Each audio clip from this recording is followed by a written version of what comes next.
patnubay at gabay ng magulang ay kailangan sa mga batang manonood. July 14, 2012, episode number 861. Star Talk TX, the Showbiz Authority. So many words will be said, so many prayers will be lifted. But after all is said and done, Filipinos of this and future generations will always whisper a prayer of thanks for the man who made them smile and laugh and sometimes cry. The simple man, whom we will forever call the King of Comedy. The humble individual who loved many and was in turn loved by millions. The man who could have chosen to be a politician, a national artist, an entertainment power broker, but who chose to remain true to his calling and to his mission, to make Filipinos realize just how funny this sad, real life can be. Thank you, Mang Dolphy, for always reminding us that the brave faced life and adversity, not with anger and drama and pride, but with the simple strength of a smile. Paalam, Mang Dolphy.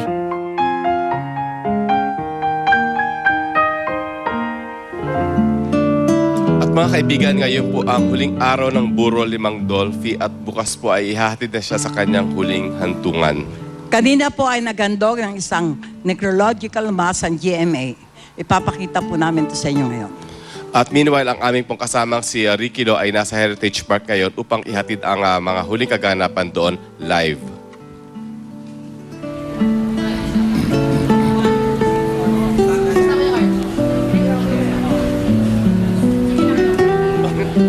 Nandito ako ngayon sa Heritage Park, Taguig City, kung saan nakalagak ang mga labi ni King of Comedy Dolphy.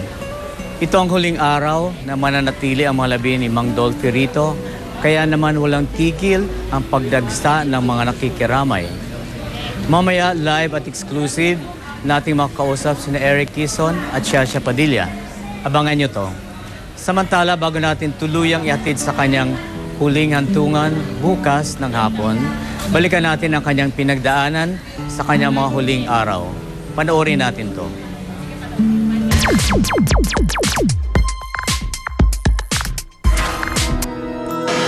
Comedy's dead, but long live comedy.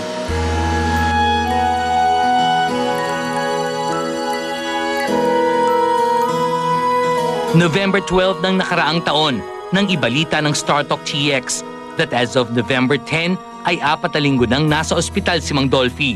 Ngunit hindi pa naisa sa publiko noon ang tunay na karamdamang iniinda ng Comedy King.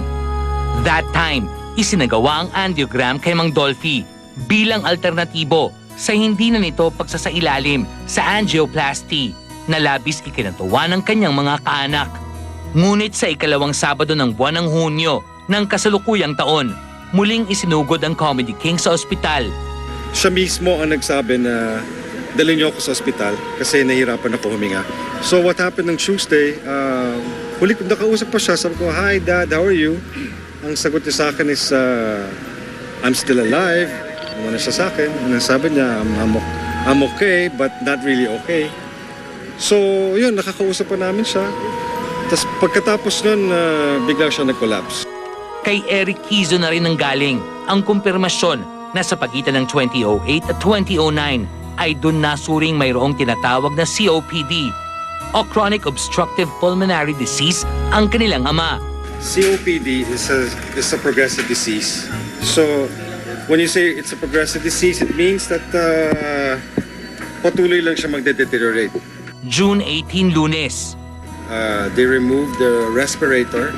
He was able to breathe on his own for about 6 hours. And then after that, he started gasping for air. Kumbaga, shortness of breath. So, medyo nahihirapan na siya. So, kaya binalik ulit yung respirator. June 19, Martes.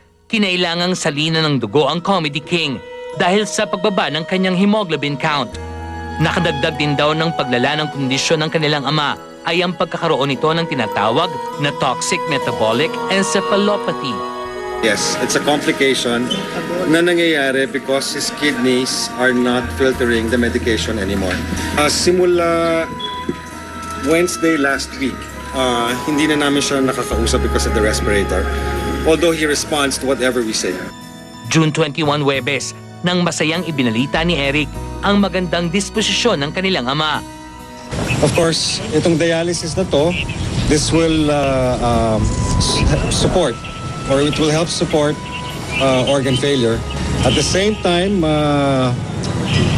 it lessens the excess body fluids. Ang maganda lang dito is nawala yung twitching. So nawala yung konting pag-inig.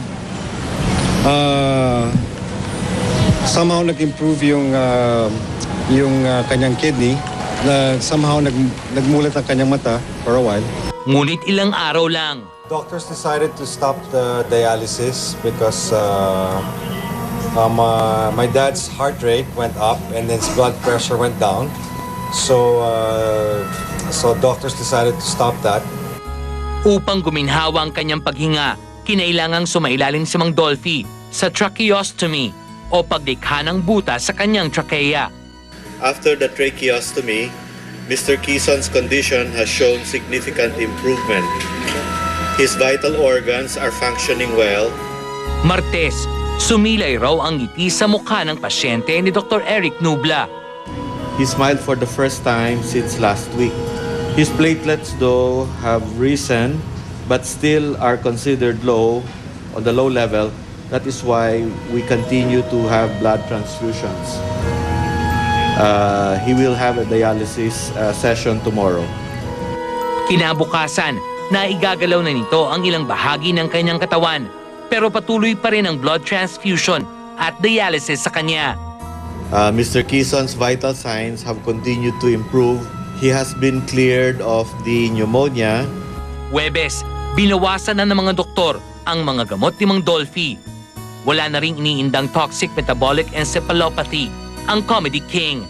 Nasa 10% lang ng kidney ni Mang Dolphy ang gumagana. It should be 100%. So 10% is low, although before it was much lower than that. No? That's why he needs the help of dialysis. Biyernes, muling sumailalim si Mang Dolphy sa dialysis. Pero kung patuloy raw ang magandang kalagayan nito, ay posibleng ilipat na ito sa isang regular room sa sumunod na Lunes o Martes. Pero ang naghatid ng saya sa buong pamilya, nakakausap na raw nila ito at nakukuha pang magbiro. Kanina pala dumila.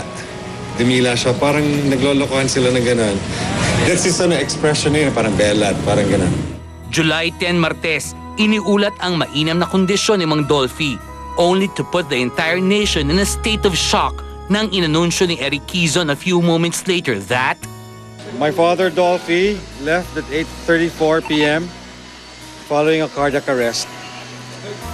He lived a full life. He's at rest. He is at peace.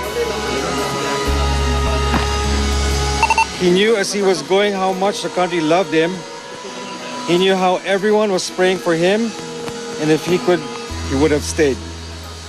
So just he could thank you personally. But where his spirit was strong, his body had so weakened. He had to go. On behalf of my brothers and sisters, on behalf of everyone who loved him, on behalf of Jaja, we all thank you from the bottom of our hearts. And in his honor, please smile at the person standing next to you. Heaven is a happier place with him there. Comedy's dead, but long live comedy.